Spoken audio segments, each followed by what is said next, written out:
Hello， 朋友们，大家好！我现在在柬埔寨的首都金边。大家所看到的前面这个建筑就是红色高棉时期的一个监狱集中营，现在的名字叫做土司令博物馆，也被称为 S-21 集中营。下面我们就进去参观一下，我们看一下大门口啊。这里曾经是一个学校啊，是一个中学，这是售票口啊。我们看一下这个平面图啊。这个平面图大家看有4栋楼，我们现在在这里售票啊，看一下买张票从这里进入。一般来这里参观的都是外国人，你看有英语，买票了。它的价格是如果带那个解读耳机的话是10美元，如果单单的一张票啊就是5美元啊。我没有要那个解读耳机啊，我就单单的买了一张票啊。从这里检票进去啊，5美元价格相当于35块钱吧，可以刷卡进入啊。他那个有2维码，扫了进，然后到门口就领取这个，就是这个讲解的。你看有各国语言，汉语啊、日语啊、英语啊，世界大多数语言啊。这是一张宣传册啊。好，我们现在进去了，我们就非常细致的看一下，这个很沉痛的参观一下。这是一个屠杀集中营啊。刚进来，这是第1栋楼啊，这里曾经是一个学校啊，然后这广场有几个坟墓啊，就是为牺牲者设立的啊。我们参观一下，我们看一看，缅怀一下历史，缅怀这段沉痛的历史。我们边参观边讲解啊。这是第1个教室啊，它就是一个牢房啊，用教室改造的一个牢房啊。它也是这个关押人、审人、折磨人、殴打人的一个地方啊。大家看啊，有一个铁床，有一个镣铐，大概是电器啊，有一张图片。这种图片是那个1979年越南解放柬埔寨金边的时候，红色高棉没有销毁，让越南那边给拍下来了，还是还原原来的状态，一直都没有变过，一直都是这样子啊。非常单一的铁床啊，大家看这是原来的场景，也没有被子，什么都没有啊。好，我们出来了，再看一下这个房间啊。这个房间一样的啊，格局都是一样的，这都是铁床。这是看墙上的照片啊，触目惊心啊，看着真的很惨痛啊。我们来下一个房间啊，房间格局都一样的，还有一个桌子，就是审问人的地方啊。这里对人进行了极尽可能的折磨啊，惨无人道的折磨啊。好，下面我们就边参观边详细讲一下这段历史啊。柬埔寨给世界的留下的历史啊，其实并不多。大家都知道，柬埔寨是古代是属于高棉王国，虽然曾经很强盛啊，曾经有过这个吴哥窟啊这么伟大的历史啊，但是说，在世界影响还是有限的。但是有一件事啊，绝对对世界影响强大，那就是这个红色高棉这个对平民的一种屠杀行为啊。时间是1975年4月17日到1979年1月7日，在这段时间，其实它这个历史背景啊，我大致给大家讲一下，因为这个历史背景也不能说的太详细，但是可以大致的讲一下。大致就是应该是归到1970年的时候，1970年左右的时候啊，这个是柬埔寨这个朗诺就是发动了军事政变，他推翻了这个柬埔寨王国。他推翻柬埔寨王国是受到美国这个中情局这个影响，相当于支持和影响吧。他推翻之后，他就做了柬埔寨的实际领导人啊，最高领导人啊。我们看这个大纲啊，这个大纲啊，还有一个人的这个塑像。这个缸啊，它就是阉人的地方啊，它把你吊起来，给倒着吊起来啊，然后就是把你的头给塞进去，把你憋你，其实现实应该比我说的还要残忍啊！大家看，是把两手反绑着，然后把你的头塞到缸里啊。好，我们继续讲这个政治啊，就是朗诺做了这个柬埔寨领导人之后啊，他就受到美国的支持，然后就和共产主义国家就闹别扭了。他也把这个柬埔寨的国王啊西哈努克赶跑了。我们看这个塑像，人倒着摇着，非常惨痛啊。他把西哈努克赶跑之后啊，然后西哈努克啊就选择支持了这个柬埔寨正在打游击的这个共产党，就是这个红色高棉这个组织啊，就选择支持红色高棉。红色高棉经过几年的努力啊，到了1975年彻底把朗诺政权给推翻。我们看到这栋楼啊是 B 栋也是和 A 栋差不多，也是审人折磨人的地方啊。然后就讲一下这个红色高棉上台之后啊，他就实行了那些极端主义啊。他实行的这个极端主义啊有点恐怖。他的意思啊就是把城市去掉，去城市化，就都去农村，都要成为老百姓，都要劳动，都要那个就是干活啊，就是都要，然后就是统一思想，不要有文化的，把那些知识分子都去掉，都要变成那些好统治的平民阶级。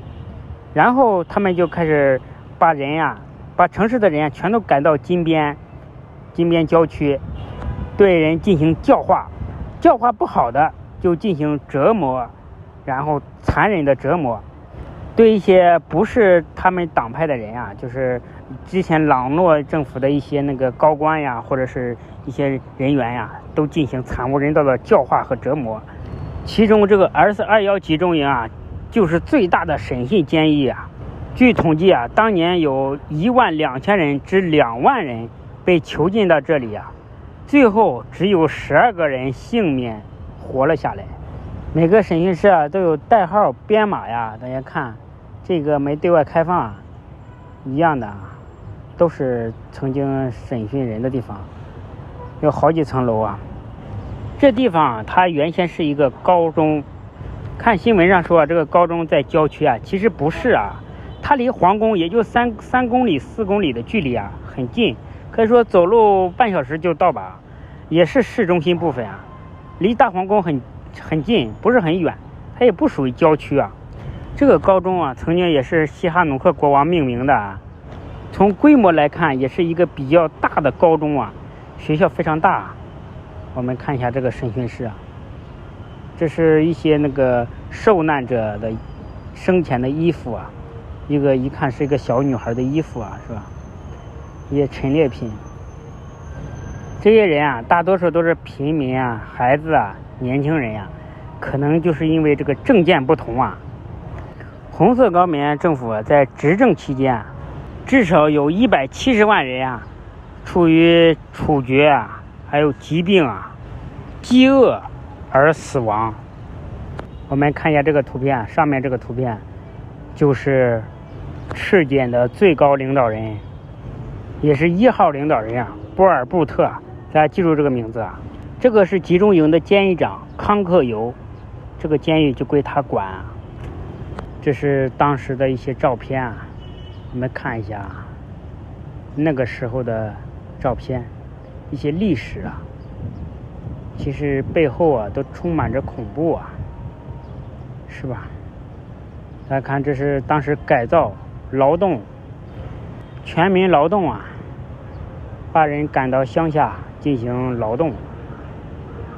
然后这是一个大锅，当时集体吃集体大锅饭，大家看是不是面熟啊？我们看这是当时的衣服啊，他这个衣服啊，就是当时这个赤柬干部穿的，这些衣服也是啊，都是一些赤柬的这个革命分子穿的啊。我们看一下这些啊，这些都是青年呀、青年男女啊。大家看每一个照片背后啊，都有一段惨绝人寰、悲痛的故事啊。都有一段刻骨铭心的悲痛啊！大家看每一个，你说他进行这种行为，他还拍下来，他每一个人他都进行拍下来啊，很多都是年轻的少男少女啊。不瞒大家讲啊，在柬埔寨的时候啊，我遇到一个柬埔寨小女孩啊，我说我过2天我要去这个集中营参观一下，她非常气愤啊，非常难受啊。她说你不要给我提这个，你不要给我提这种经历，因为我父母就死在这里。当时她很气愤，扭头就走，我好好哄才把哄出来。所以说这段历史啊，对柬埔寨现在的人民啊，也是一种巨大的伤害啊。所以说大家不要给老百姓提这种历史，这是对平民的伤害啊，可以说对整个柬埔寨百姓都是一种莫大的伤痛啊。大家看这个照片啊，这个照片在网上很火，说这个人可能背景特殊啊，所以说有一张巨大的照片啊，这是对他进行审讯啊。大家看后面这个机器啊，这个人可能是高级知识分子家庭的啊。大家看每一张照片，有老人、小孩、男人、女人，每一个面孔都能看出当时触目惊心的情况，每个都有编号，大家看身上都挂着编号。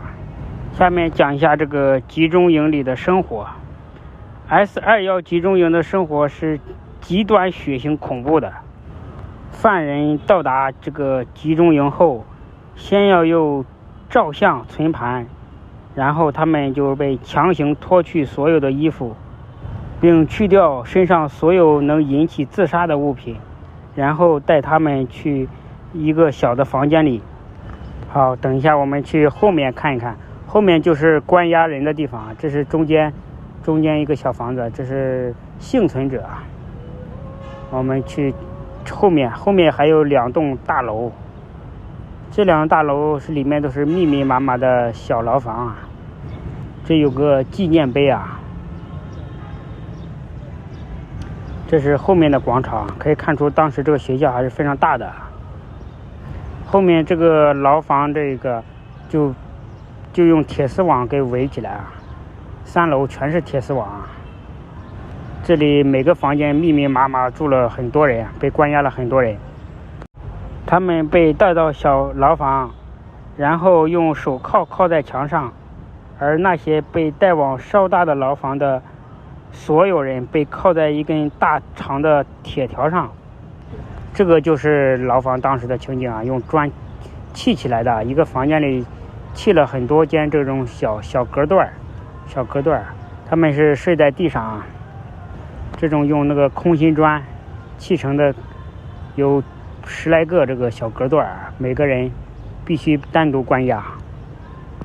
晚上睡觉也没有被褥啊，都是背着靠着睡在这里啊，被关起来啊，看起来都很压抑啊。把这个墙打通了啊，很多这个房间都是相串联的，这有编号啊，每个房间有编号啊。大家看很多房间被打通，每一个。同样的，这个集中营里的健康也是很严重的啊，常常发生重大的疾病啊、传染病之类的。而且这里的医务人员都是为工作人员服务的，为执法者服务的，根本就不为犯人服务。大部分集中营的犯人会在营内待上个2到3个月，一些级别比较高的可能会待得更久一些。集中营的任务是让犯人承认自己的罪行，会受到电击、热烙、悬挂和其他各式各样的酷刑的审问。其中一些犯人还会受到刀子砍伤，或者是用塑料袋闷住头部。还有就是将犯人的指甲拔掉，然后往伤口上倒酒精，头压上水中，或者是坐在水凳上面。而且对待女性审问会遭受审问者的强奸。不过性侵犯违反红色高棉的规定，若是审问者被发现对犯人进行性侵，侵犯，也会对他进行处决。但是当时的红色高棉不鼓励过快的杀死犯人，因为他们需要犯人提供同岛，招出同党。另外，这里的医疗中心也会用放血的方式杀死了至少100名人犯。